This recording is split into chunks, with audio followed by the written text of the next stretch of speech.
Hey everyone, my name is Gabriel and I'm a black and gray tattooer out of San Diego, California, and this is my YouTube channel.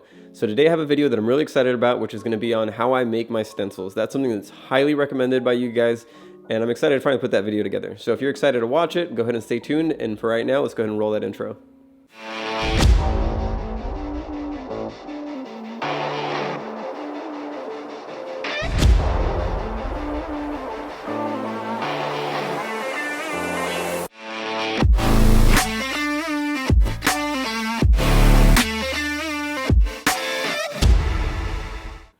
Alright guys, so before we get started, I just want to point out that this is the way that I do this. That doesn't mean it's the right way or the only way, it's just the way that I go about it, and that's what you guys wanted to see, so I'm excited to put this out there for you. We're going to start off at the very beginning, which is going ahead and opening up our image in Procreate. I do everything digitally, so you can just go ahead and follow along. I'm going to be voiceovering most of the process. If you have any questions that I might miss out on this, because it's kind of hard to condense these types of videos into 8 to 10 minutes, go ahead and leave it down in the comments below and I'll get back to them as soon as I can, and then maybe I'll make something a little bit more detailed in the future, but I'm excited for you guys to check this out, so let's jump over to the iPad. Alright guys, so we're going to start off by going into our Procreate layers and finding the reference layer. And we're going to go ahead and lighten that up to a point where we can see everything that's in the dark shadows. And then we're going to add a brand new layer, and we're going to make sure we're selected on that brand new layer. We don't want to be on the reference. We're going to go ahead and zoom in. I like to start with one of the outer edges, like one of the cheeks or jaw lines, and that just, it makes me feel like we're starting with a little bit more of a stronger structure than going straight into the face. That's just personal preference. As you see right here, I like to do dots in areas of shading that aren't meant to be hard. That's more of just an area of tone that separates the cheek from the neckline, but I wouldn't want to do a hard edge there necessarily. So doing these dotted lines, especially even on these necklines right here, it helps insinuate more of a soft area of tone when you go to tattoo it than a really hard cast shadow. And you'll see as I talk about cast shadows, when we move into these chains right here, I do hard edges because it is kind of more meant to be a hard border there. Now that doesn't necessarily mean I'm going to do a hard outline on it, but I want to make sure that those edges are a little bit sharper. So I'll probably use the corner of the mag to define it a little bit more without creating an actual outline.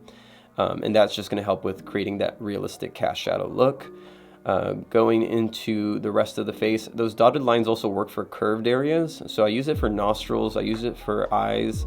It makes it easy, so instead of doing a long line that you're trying to pull and be perfect, if you mess that line up, you got to restart and do it over again, just like I did right there. With the dotted lines, you can usually just erase a couple dots, go back a couple spaces, and just continue from where you left off. And it just lets you see a little bit better as you're pulling these, really sharp edges. The edges that I want to be hard, I do try as much as I can to do a hard outline on the stencil, but sometimes it's just easier to do those dots anyways. You can press a little bit harder if you want them to still be somewhat defined. Moving into these fingers, there's a lot more details in the fingers, and you don't need to put them all in, but I like to put a little bit of extra detail in my reference, especially my stencil, and then I can make the choice as to whether or not I want to use it.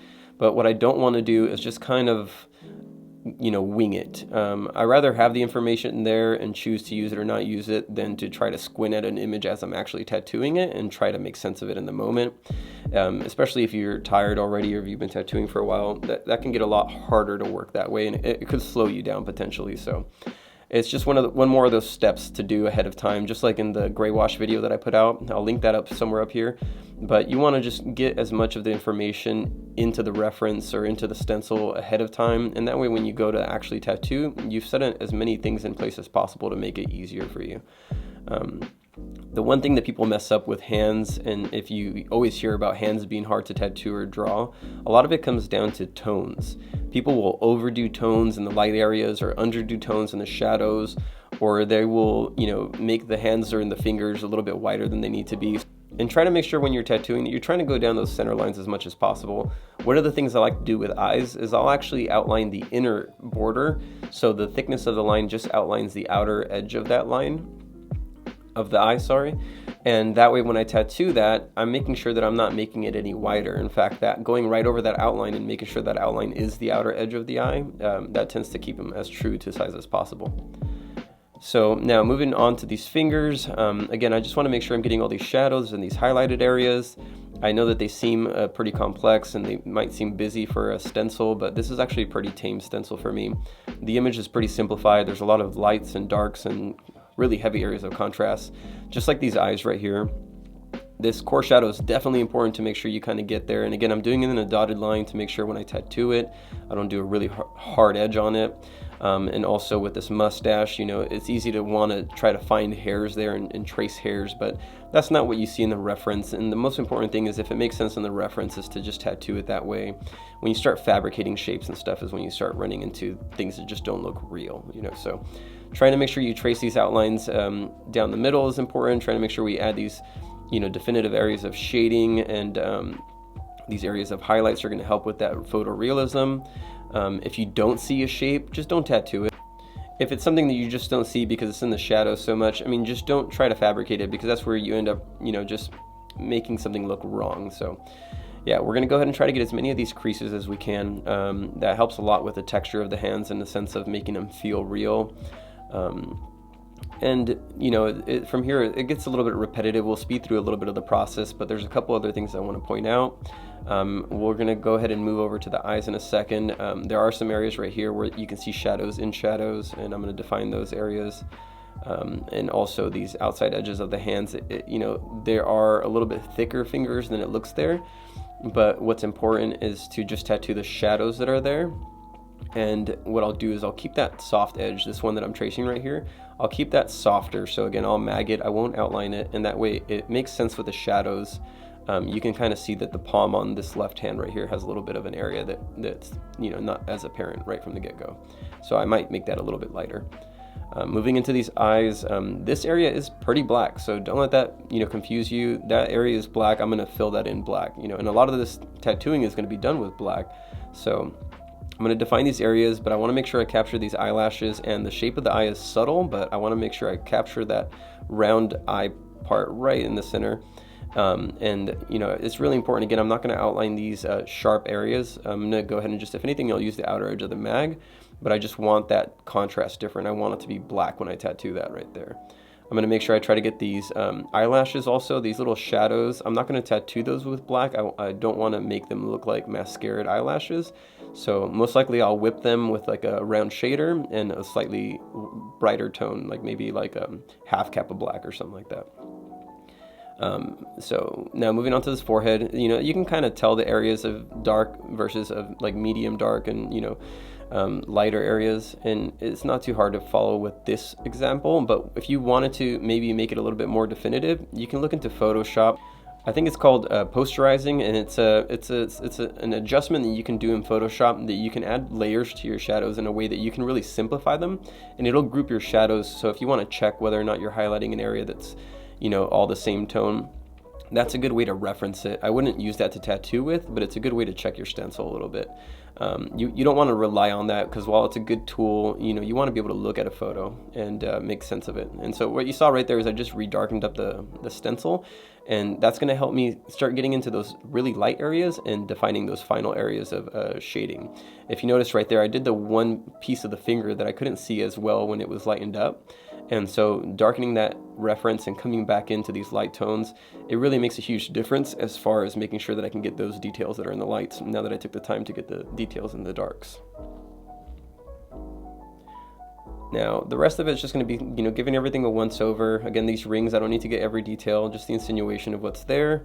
And then what I'm going to go ahead and do is lighten it one last time, take a look at it. And I'm going to go ahead and just take off the reference layer and just leave my stencil layer, and I'm going to save that.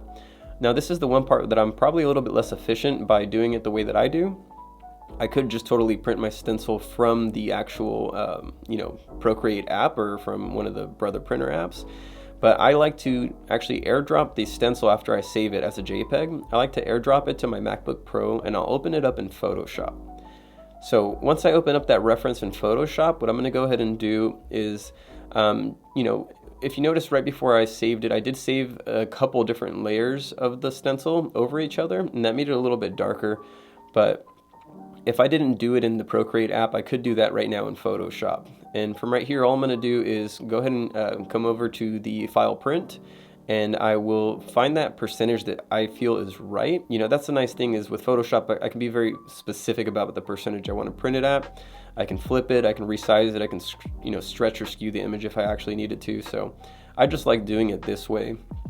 But for the most part, I mean, once I have that stencil sized up, I'll check my settings on my Brother printer, which I usually try to keep it on the slowest setting, and I also try to keep it on the binary setting, and that just tends to be a little bit less detailed, which helps with printing out darker stencils.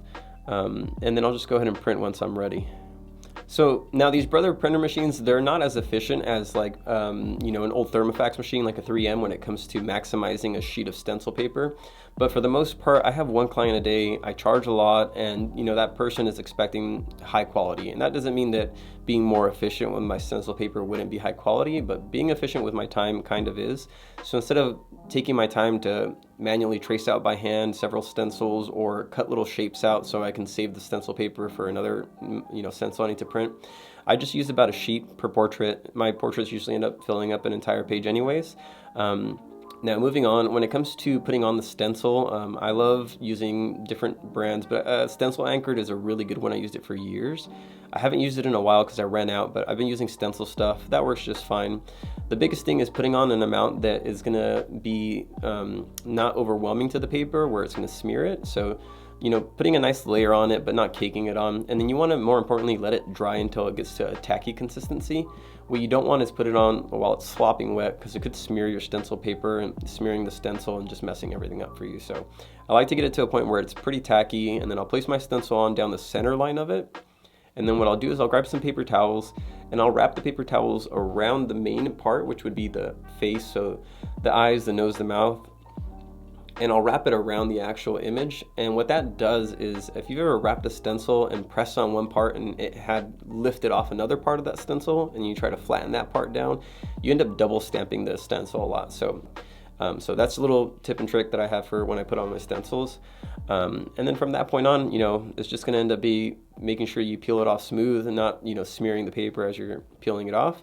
So from that point, we just want to let it dry for about 10 to 15 minutes. I know for some people, 10 to 15 minutes sounds like a long time to let something dry, but honestly, I've had it where I rush the stencil before and then it starts coming off in the middle of the tattoo. And then instead of another 5-10 minutes of waiting, I end up wasting about half an hour of trying to be extra careful to not lose the rest of the stencil. Also, if you want to be more efficient, you can always just partially set up your station in the beginning. And then once you have that stencil on, you can take those 10 to 15 minutes to finish up setting up, you know, your machines or whatever else you need to put out there. So, that's pretty much my process. It's a pretty straightforward process. I know a lot of people want to detail on this.